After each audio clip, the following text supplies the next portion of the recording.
स्वर सुधा मंच पर आप सभी का स्वागत है।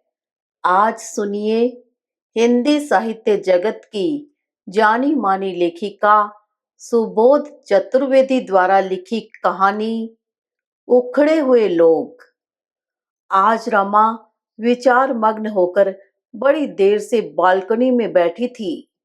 महानगर के फ्लैट की 18वीं मंजिल, जिसकी बालकनी से नीचे की दुनिया ऐसी दिखती थी जैसे छोटे छोटे खिलौने सड़क पर चल रहे हों। अपना शहर घर छोड़े हुए लगभग 14 वर्ष होने को आए, पर आज भी यह घर न जाने क्यों पराया सा लगता है। आसपास का परिवेश, यहाँ के लोग, कुछ भी तो अपना सा नहीं लगता है। न जमीन अपनी है और न ही आसमान। अपने आप को बहुत समझाती हैं कि अब यही अपनी नियति है, समझौता कर लेना चाहिए। पर इस हृदय का क्या करें, विकल हो उठता है। अपना छोटा सा शहर, अपना घर तो याद आता ही है। उसी के साथ कितने लोग साथ चले आते हैं। वे सब पड़ोस में रहने वाले सुख दुख के साथी एकाएक पीछे छूट गए। अचानक अंदर से रमाकांत के कराहने की आवाज आई। रमा की तल्लीनता टूट गई और वे झपट कर अंदर जा पहुंची। देखा कि पति करवट बदलने का प्रयास कर रहे हैं और तकलीफ की वजह से मुंह से कराह निकल रही है। रमा ने सहारा देकर उन्हें करवट बदलवाई और चम्मच से थोड़ा सा पानी पिलाकर मुंह पोंछ दिया। अच्छी खासी जिंदगी अपनी रफ्तार से चल रही थी कि अचानक ईश्वर ने जैसे ब्रेक लगा दिया। वे दोनों तो बेटे के आग्रह पर घूमने आए थे। इससे पहले कोई बड़ा शहर देखा भी नहीं था। बहुत खुश थे। गगनचुंबी इमारतें देखकर विस्मय से उन दोनों की आंखें फैल गई थी।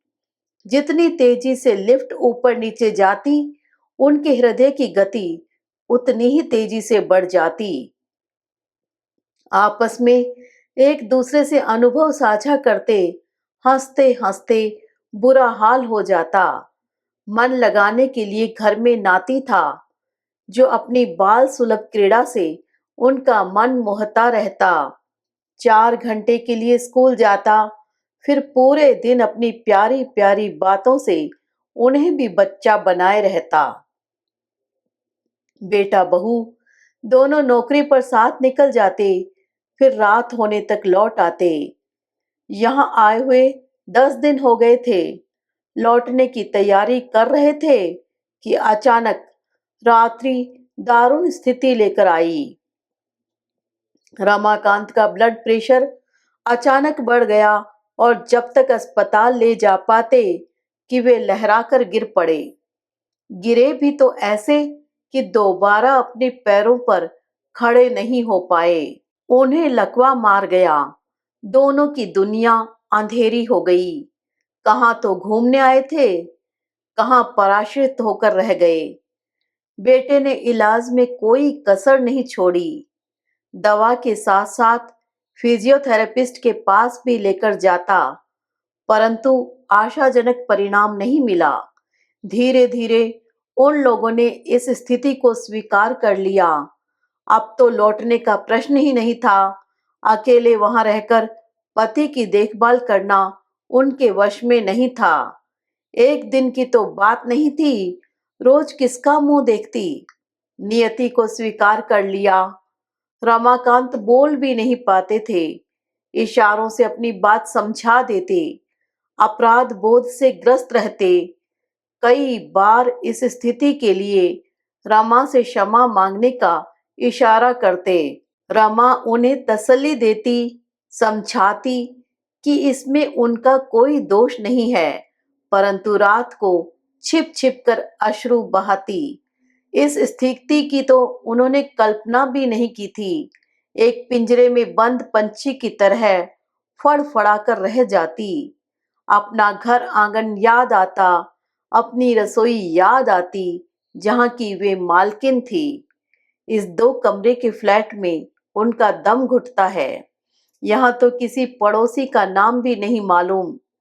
सबके दरवाजे बंद ही रहते हैं, केवल ताला खुलने बंद होने की आवाज आती है। एक बार बेटे से पूछा था कि कभी कोई जरूरत पड़ी तो वे किसका दरवाजा खटखटा सकती हैं। बेटे ने हंसकर उत्तर दिया था, यह कोई नहीं आएगा, आप तो मुझे फोन करिए, डॉक्टर को फोन करिए, अधिक जरूरत है तो एम्बुलेंस का नंबर डायरी में लिखा है। बात आई गई हो गई थी। मन ही मन रमा भयभीत रहने लगी थी। सोते जागते ईश्वर से बस यही प्रार्थना करती कि आज का दिन अच्छा बीत जाए। दिन बीत रहे थे, बीत क्या रहे थे, घिसट रहे थे। इस जिंदगी की कभी कल्पना भी नहीं की थी, परंतु यही तो जीवन की धूप छां है। कल ही क्या, अगला पल भी अनिश्चित है। धीरे धीरे मन निराशा में डूबता जा रहा है। पहले एक उम्मीद थी कि बेटा बहू कभी तो उन लोगों को लेकर घर जाएंगे, परंतु अब पति के साथ ट्रेन का सफर संभव नहीं रहा। 48 घंटे का सफर उनके लिए आसान नहीं रहा। फ्लाइट से 2.5 घंटा लगता है, परंतु वे लोग बताते हैं कि टिकट बहुत महंगा होता है। वैसे तो उनके पति की पेंशन आती है, परंतु दवा आदि में भी बहुत खर्च होता है। दिल पर पत्थर रखकर रह जाती हैं। अचानक रमा को महसूस हुआ कि सोचते सोचते कब आंखों से आंसू बहने लगे, पता ही नहीं चला। उन्होंने रोकने की कोई कोशिश भी नहीं की। मन कुछ तो हल्का हो जाएगा। किससे कहे अपने मन की व्यथा। जीवन की संध्या बेला में मन कुछ ज्यादा ही भावुक हो गया है। पहले मन की बात पति से साझा कर लेती थी, ईश्वर ने वह अधिकार भी छीन लिया। उनके सामने अपनी व्यथा कहकर उन्हें दुखी नहीं करना चाहती। उनकी दशा को वे अच्छी तरह समझ पाती हैं। न बोल पाने की विवशता मन को कितना व्यथित करती होगी। कभी कभी लिखकर मन की बात समझाने की कोशिश करते हैं, पर उनकी बात को सुनने समझने का वक्त उन्हें छोड़कर किसी के पास नहीं है। दोपहर को जब नाती स्कूल से आ जाता है, तब उसके साथ खाना खाकर रसोई समेट देती है। 4 बजे तक नाती अपने में उलझाए रहता है। थोड़ी देर सोना चाहती हैं तो नहीं सो पाती। फिर भी उसकी मासूमियत से भरी बातें अच्छी लगती हैं। 4 बजे उसे सुलाना पड़ता है, अन्यथा उसकी नींद पूरी नहीं होती। उसके सो जाने के बाद ही जीवन को जैसे एक शून्यता घेर लेती है। जितनी दूर निगाह जाती है, सुदूर अंधकार।